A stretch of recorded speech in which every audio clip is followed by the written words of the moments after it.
ఒక లవ్ ఎక్కువ రోజులు నిలబడాలంటే 2 విషయాలుండాలి. Respect and communication. ఆ అమ్మాయికి నువ్వు రెస్పెక్ట్ ఇవ్వాలి. ఎలా రెస్పెక్ట్ ఇవ్వడం అంటే, "ఎలా ఉన్నారండి? బాగున్నారా?" ఇలా గాదు. ఆమె కొన్ని బౌండరీస్ పెట్టుకుంటది. ఇప్పుడు ఆమె ప్లేస్‌కి పోతున్నావు అంటే ఆమెని అడిగి పోవాలి. ఆమెకి కాల్ చేయాలంటే ఆమెని అడిగి కాల్ చేయాలి. ఆమెను ముట్టుకోవాలంటే ఆమెని అడిగి ముట్టుకోవాలి. ఆమెను ఒక పేరు పెట్టి నిక్‌నేమ్‌తో పిలవాలంటే ఆమెని అడిగి పిలవాలి. ఇవి చేయండి. ఇంకోటి కమ్యూనికేషన్.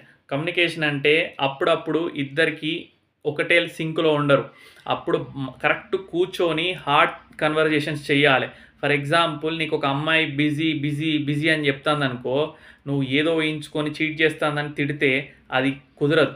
దాని బదులు నువ్వు అడగాలి. నాకు ట్రస్ట్ ఇష్యూస్ వస్తున్నాయి. నువ్వేమన్నా చీట్ చేయాలనుకుంటున్నావా? అని అడగాలి. అది నీకు ప్రాబ్లమ్ అవ్వచ్చు, అమ్మాయికి ప్రాబ్లమ్ అవ్వచ్చు. కానీ ఇలాంటి హార్ట్ కన్వర్జేషన్స్ చేసినోళ్ళే లవ్, పెళ్లి దాకా, ఎటర్నిటీ దాకా పోయినాయి. కాబట్టి ఇవి గుర్తుపెట్టుకుంటారని కోరుకుంటూ మళ్ళొచ్చే వీడియోలో